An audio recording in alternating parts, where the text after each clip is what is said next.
Тараз темір жол, көлік және коммуникация колледжі.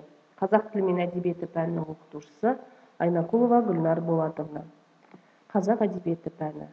Сабақтың тақырыбы Абай Құнанбайұлының Масқұт поэмасы.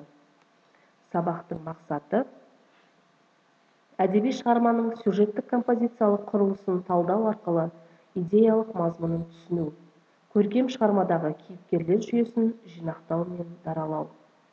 Бағалау критерийі: шығарманың сюжеттік композициялық құрылымын талдайды, идеялық мазмұнын ашады, кейіпкерлер әрекетін жинақтайды, ерекшелігін көрсетеді. Абайдан қалған 3 поэма бар. Олар Масқұт, Ескендір, Әзімнің әңгімесі. Соңғысы аяқталмаған. Бұлардың бәрі де ақынның бұрынғы шығармаларындай қазақ өмірінің шындығын суреттеуге құрылмаған. Шығыс халықтарының аңыз ертегілері сюжетіне, дастан үлгісіне жазылған. Поэма ағылшын, әзербайжан, араб, қарақалпақ, қырғыз, қытай, латын, орыс, өзбек, татар, ұйғыр тілдеріне аударылған. Енді осы ақынның 3 поэмасының ішіндегі Масқұт поэмасы туралы бейне көрініске назар аударайық. Поэмалардың сюжеті шығыстық дастан аңыздарға, ертегі баяндауларға құрылған. Абайдың Масқұт дастаны 1887 жылы жазылып, 1909 жылы Петербургте жарық көрген. Шығарма сюжетіне аңыз әңгіме арқау болып, 3-ші жақтан баяндалған. Поэма оқиғасы шағын, қатысушы кейіпкерлер көп емес, солардың ішінде кең ашылатын образ Масқұт. Масқұтты автор оқиға басында қайырымды, өжет іс-әрекетімен көрсетеді.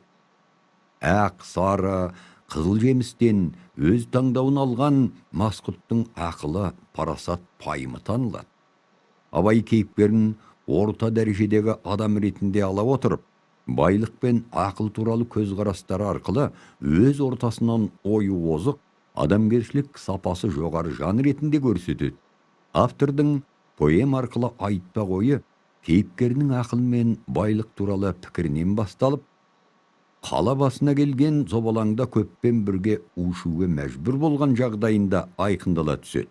Автордың Масқұт аузына салатын ақыл байлық туралы пікірі ақынның бірінші қара сөзіндегі ғылым бағу, мал бағу туралы ойларымен сабақтасып жатыр. Масқұт ақыл туралы: ақылды жан табылмас, маған сырлас, көріне тентек, көп надан мойын бұрмас, әділетсіз, ақылсыз, арсыздарды көре тұра көңілде тыныштық тұрмас десе, байлық туралы: жұрт күндер жұрттан артық байлық үшін, бұлдайды біреу үшін біреу түсін, не қылса да надандар алмақ тойлар, малан тұрған күйдіріп елдің ішін дейді. Абайдың қартайды қайрат қайтты, ұлғайды арман секілді өлеңдерінен басталған қоғам туралы ойлары қара сөздерінде және поэмаларында сабақталады. Абай 37-ші қара сөзінде: Сократты ушкізген, янна аркты от көртеген, ғайсаны дарға асқан, пайғамбарымызды түйенің жемтігіне көмген күм, ол көп, ендеше көпті ақыл жоқ, ебін тапта жөнге сал дейді.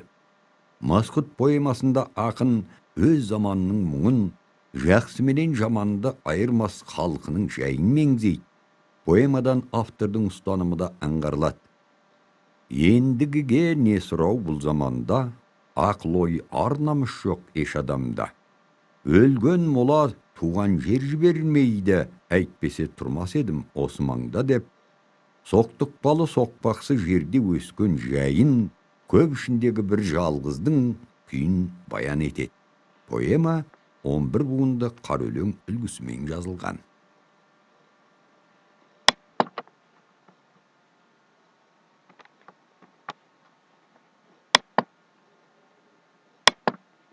Енді поэманың композициялық құрылымын талдау мақсатында оқиға тізбегі әдісін қолданамыз.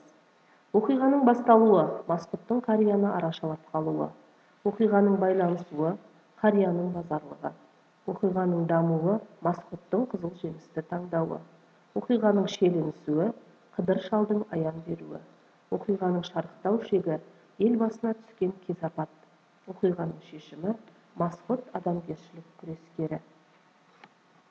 Яғни, өздерің білетіндей, осы кітапта оқулықта берілген поэманы толық аяғына дейін оқып шыққан кезде осы жоспарды көз жеткізесіңдер.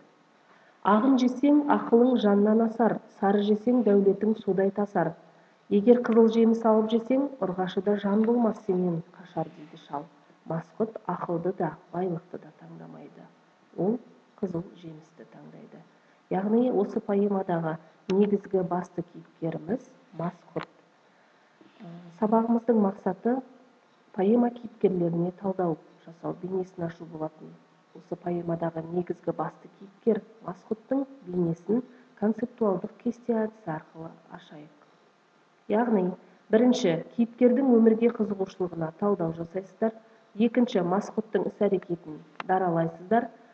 Үшінші, масқұттың адамгершілік қасиетін бағалайсыздар. Яғни, төмендегі берілген дескрипторға назар аударамыз. Масқұт бейнесін ашады, масқұт әрекетіне баға береді білім алушылардың.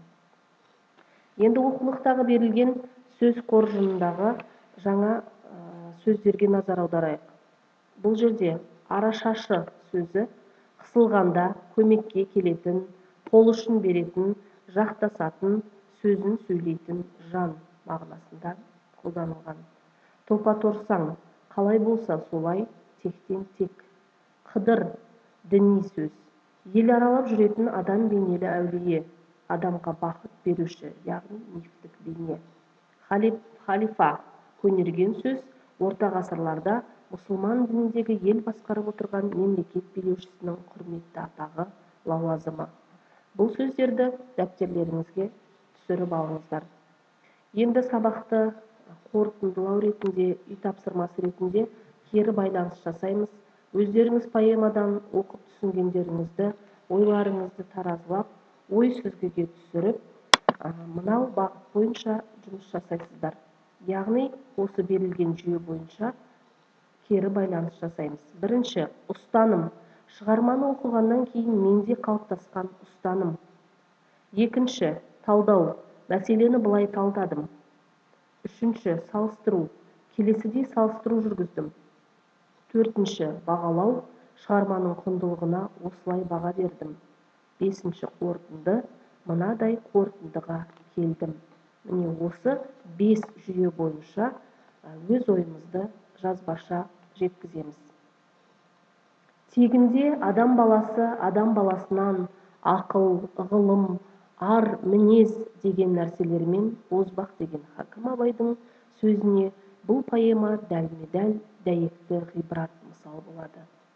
Қазақ халқының мақтанышы Абай Құнанбайұлының ақындығы түпсіз терең мұхитпен тең десек қателеспейтін болар едік.